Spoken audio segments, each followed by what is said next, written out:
My name is Kris Celedonia, and I run Celedonia Organ Service. Been doing it for about 50 years. Enjoy what I'm doing. I started my electronics training at Community College of Allegheny County in the North Side. When you started in electronics, the first year was all math. You didn't get to touch anything. And a lot of people dropped out because they wanted to get into the equipment.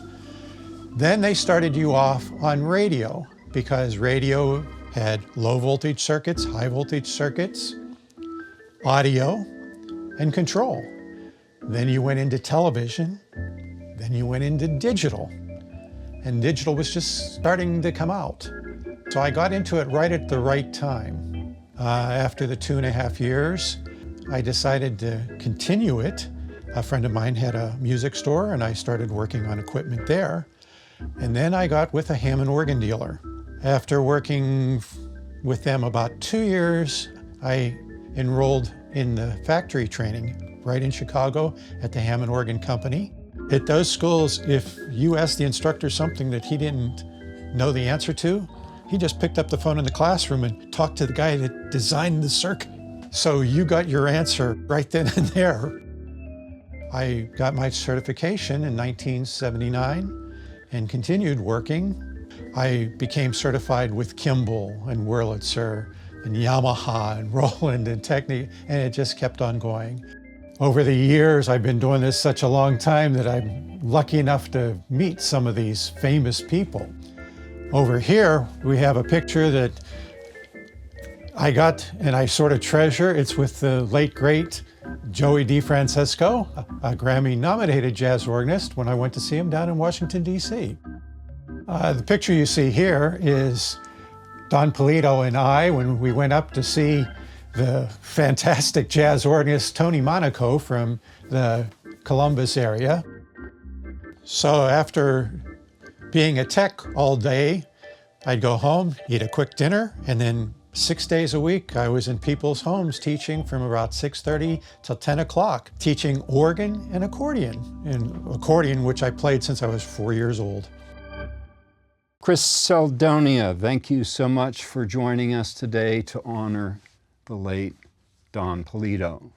How did you come to know Don Polito, Kris?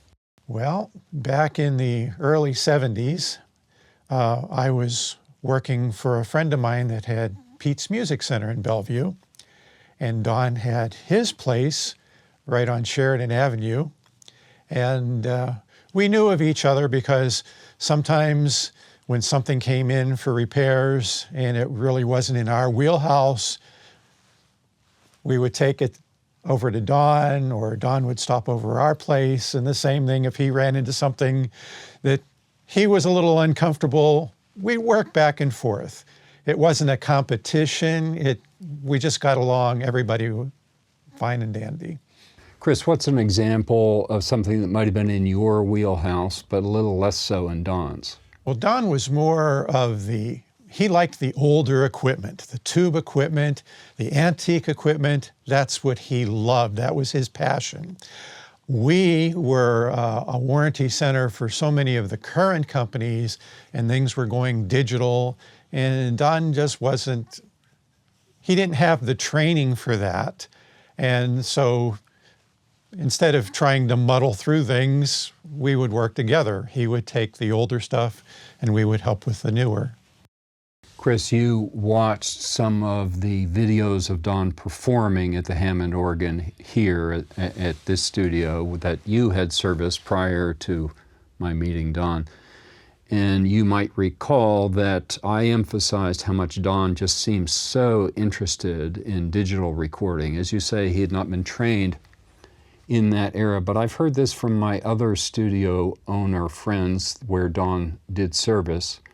Every time he would come, he would show fascination with modern recording techniques. Do you agree that Don, while not so much of Don's era, do you think he had, at the minimum, curiosity about more modern methods? Yeah. It's just, oh, how do I say it? When he would see something new or things like that, it would fascinate him. For example, he went to some of the doo-wop shows that they would have at Heinz Hall, and he got a chance to spend some time in the trailer outside to watch how they could do post-production and how things that he saw live could be changed. If there was a noise or somebody coughed, how they could take that out. And that just fascinated him, what they could do.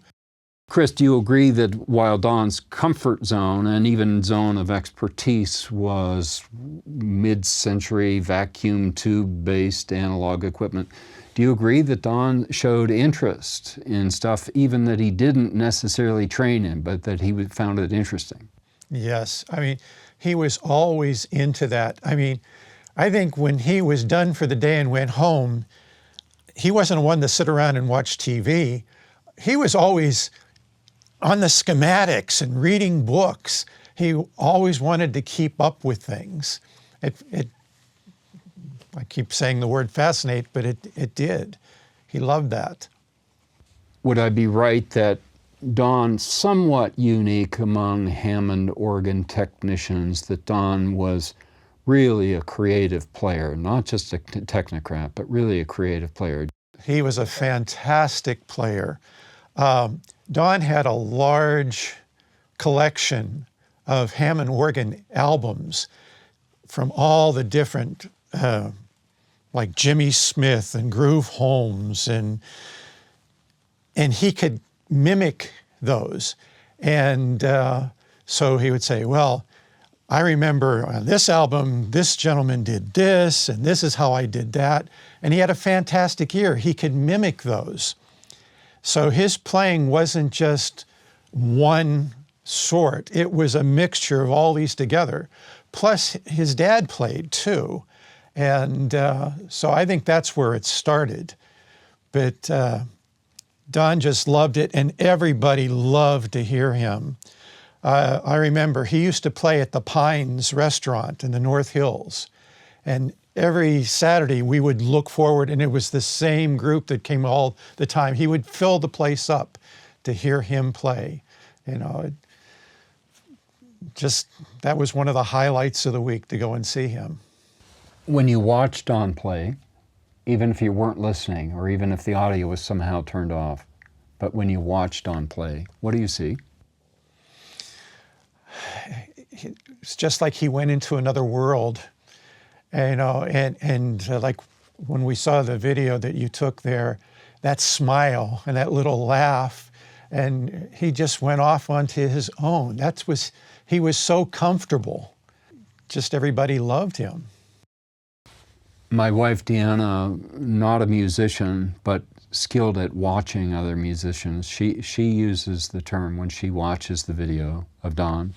She never met Don, but what she sees is joy in Don. Absolutely. I mean, he loved playing. I mean, the two things that were Don is how he could take the old equipment and bring it back and like original, and playing. Those were his two main things that he loved. And the two of us got together real well because we always tried to act like anything we were working on was ours. We wanted to make it as good as we could.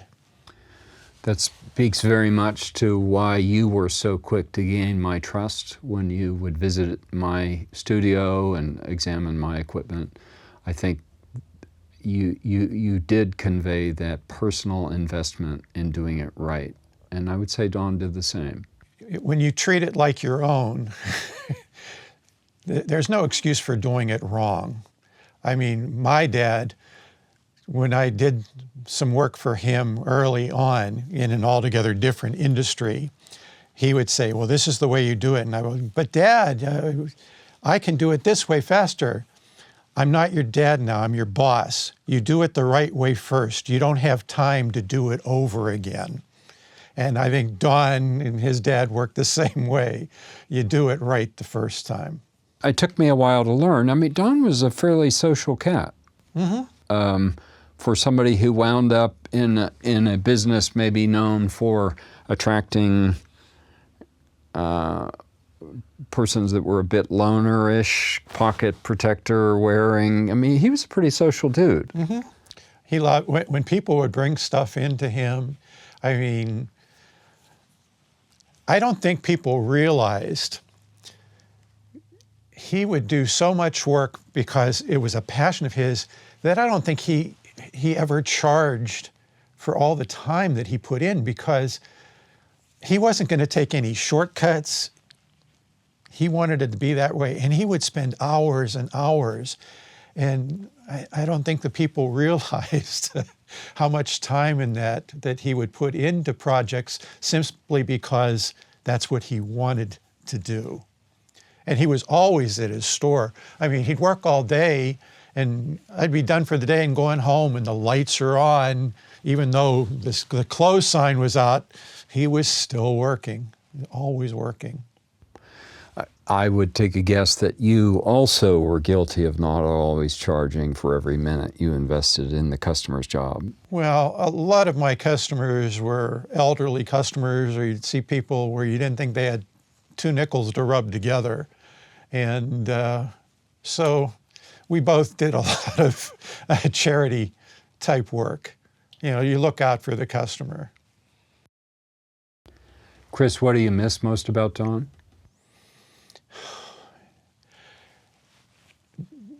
The friendship. We spent an awful lot of time together. We would commiserate on some of the tough jobs that we ran into, or some of the fascinating. We met a lot of interesting people over the years, or we'd run into something that we had never found before, and we would keep trading stories like that. Or we would go to see concerts because we liked certain people and we had the same friends. For example, one of them was Hector Oliveira. Hector Oliveira was a classical organist that started playing out at Conley's in Monroeville. And where Don played?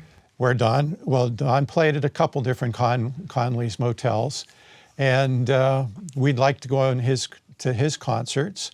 And we just like the same things. As an overall matter, your service practice and Don's, there was crossover, but you were working on with your own clients, and equipment owned by that client.